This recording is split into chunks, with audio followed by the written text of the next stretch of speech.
On the other hand, there were two players that I was glad did not get to start or play these games. And in one case, it's because it's not their fault at all. But Danny Williams didn't play today, and I was happy with that. Why? Because he has, in Game 1 versus France, and now, we've got enough time to see him. He just puts his head down and just dribbles forward like a bull. No vision, no passing. Only connected a pass in the whole France game.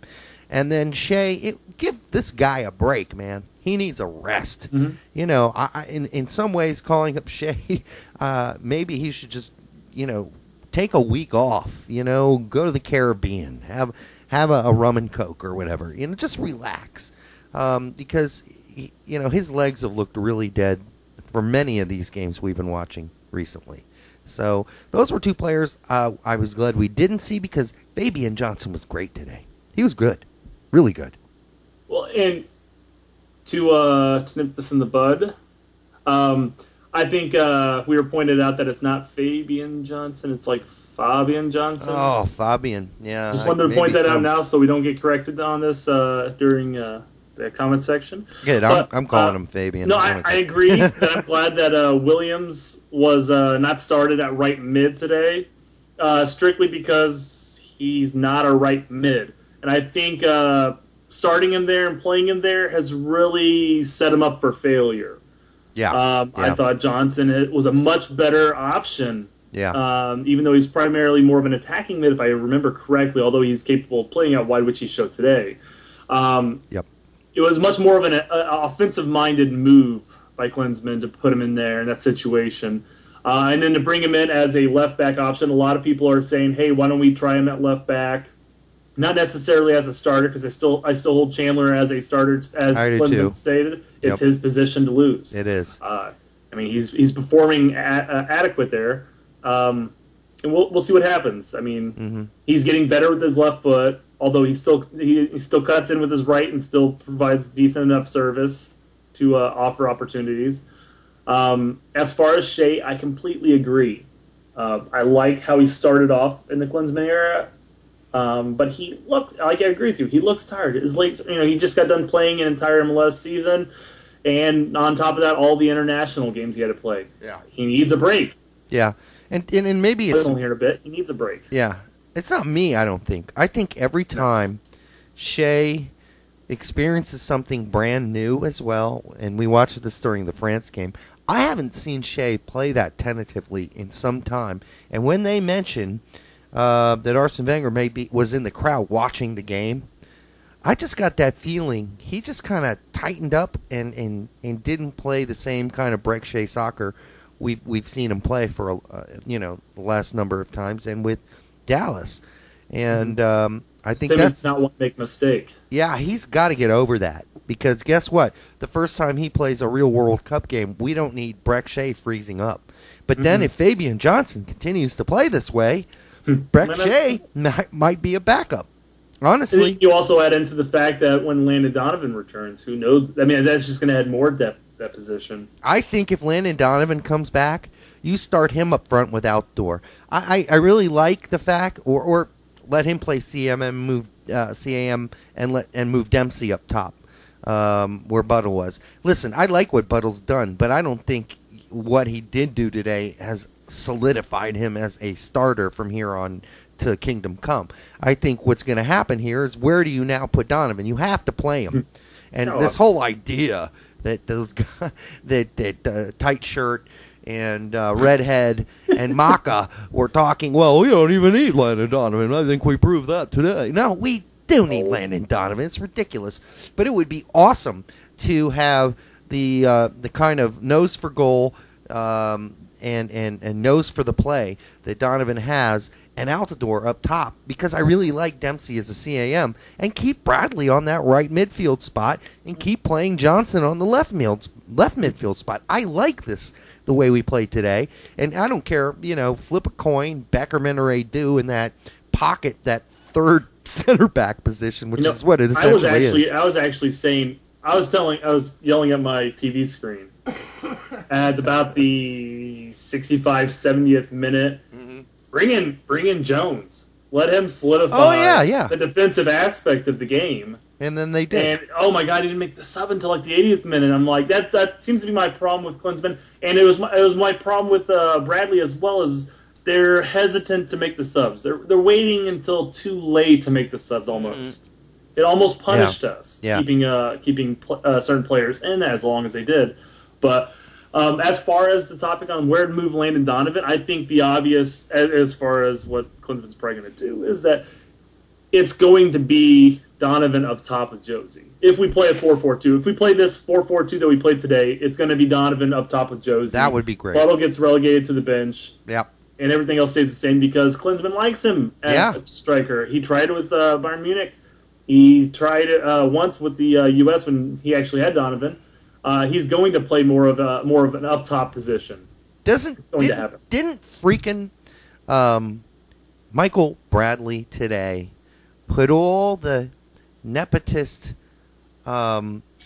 huggers, the nepotism lovers, these folks that just say, "Oh, it's all about the fact that Bob Bradley was coach." Come on, Baldy played great today. He was really solid with the ball. His passes were crisp. I like him out there on the right.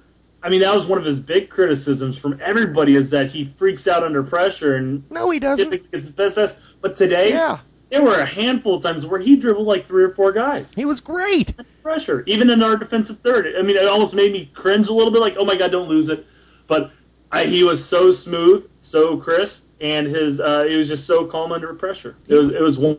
And I hope that he won his position back, because this whole Beckerman Adu center mid tandem was really wearing out its welcome. Yeah. I mean, I like both players, but my God, that was not working.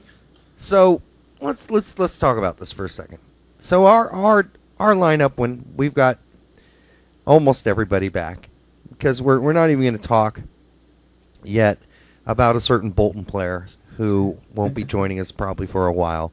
So let's just talk about the guys. Return to full form. Yeah, let's just talk about the guys we have that are healthy that could possibly play.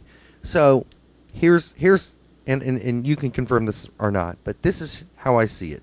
Altidore, Donovan up top. Yep. Dempsey tucked in behind as a CAM. On our left midfield, you've got Fabian Johnson. On the right, you've got Michael Bradley. Mm-hmm. Behind Dempsey, you have Jermaine Jones instead of Beckerman. Now, that might take Beckerman getting caught with his bong or something to happen in his hotel room. Not that he does that. I'm just saying that's what it would take. Listening to a little bit too many of the D-Rec shows, have you? No, I watch D-Rec a lot. I'm just saying that's what it's going to take for Beckerman to lose his job under Klinsmann, it sounds like. Although Jones has got to be muttering under his breath as he's coming in the 80th minute. That woolly mammoth mother effer. Yeah. So, I'd like to see Jones instead of Beckerman. And then I like the back four the way it is, except for if we're going to play a more physical team, I'd rather we have Gooch in there than Goodson. I would play Gooch over Goodson anyways. He had a groin injury, though. Yeah, exactly. Yeah, they talked about that. He trained, but he wasn't game fit. So, right. In a game, if Gooch was healthy, I would start Gooch over Goodson. His revival has been amazing. I know. It's been shocking. So I think if we had Gooch back there, that solidified the defense with Jones basically playing the fifth defender / defensive mid type player, right? Leaving the remaining team to push up into the attack. Plus, with Jones as a defensive mid, you do have that option because he can thread that needle. He can play that long ball, that's precision that you typically see with the German training. And then with, essentially going, looking long term, you got Boca, Goodson, and Gooch. I don't really think we've got an issue at center back right now. I mean, you want to throw Ream in there, and then you got a problem. But don't throw him in there. Keep Gonzalez, give him a few shots here and there. But I don't think, I think, the three guys that are going to back up the front three are problematic. Fiscal is problematic. Gonzalez hasn't gotten any time on the national team, and Ream's just been effing up left and right? So As long as those three guys don't play, and Gooch stays healthy, and Bocanegra stays healthy, fingers crossed, and Goodson stays healthy, it's an okay CB lineup. I feel secure this cycle. Hopefully by next cycle, or even towards the end of this cycle, we start seeing a player like Gonzalez or even Reem come into their own. Yeah. And start offering an option. I would like to see Gonzo to get an opportunity, but I'm not sure if that's going to happen. Yeah, I would think it will eventually. I would imagine eventually. Maybe in Camp Cupcake. If one guy's got, at least used to have Klinsman's ear, was his good buddy, Landon Donovan. Of course, we now know that they may have a little problem with each other right now because Donovan didn't show up for the France game, and that kind of pissed Klinsman off. I don't know that for a fact because I didn't talk to Klinsman about it.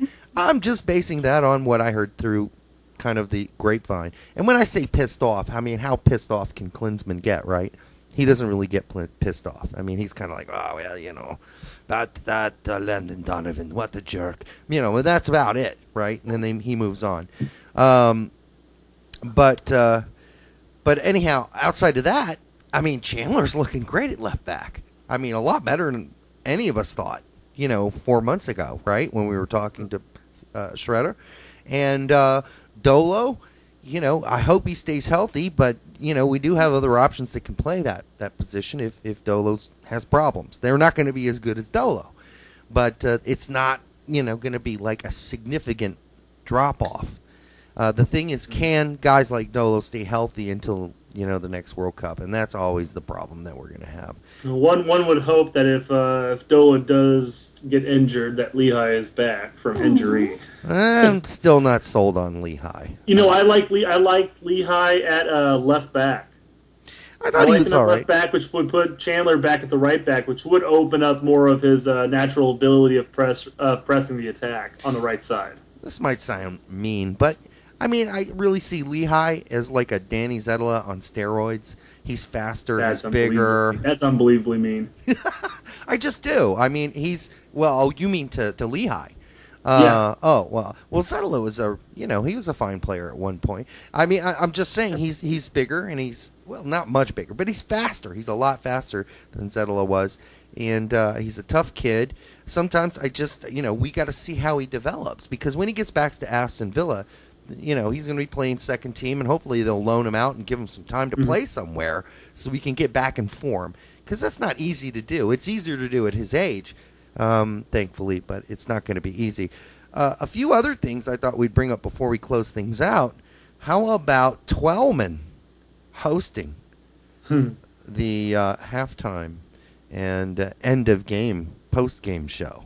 Did you catch that? I caught the pregame and the halftime show. I didn't catch the postgame. Twellman as a host? I mean, he was the most talkative host I've ever seen. I thought Maka said it best. Maka when he said you were adequate. I think he was adequate. I don't think that's. I would like to see the three of them actually doing the talking, and then as they usually do, have somebody who is less involved as the host, just asking the questions. But this might work because, Twellman's argumentative, he knows the game, and he's outspoken, which was why I was surprised he was the host. Yeah, this guy's exactly. so outspoken. How are you going to jam him in that role? What you have is three very outspoken people, basically taking the pregame, halftime, and postgame show, which makes for very entertaining television, in all honesty. You don't have somebody playing the very PC, I'm going to just ask questions game. You have three people who have a set opinion, who might overlap, who might not, but they have a set opinion. And I like it. I like the fact that all three people during the pregame, halftime, and postgame are very opinionated. Yeah. I like. I do too.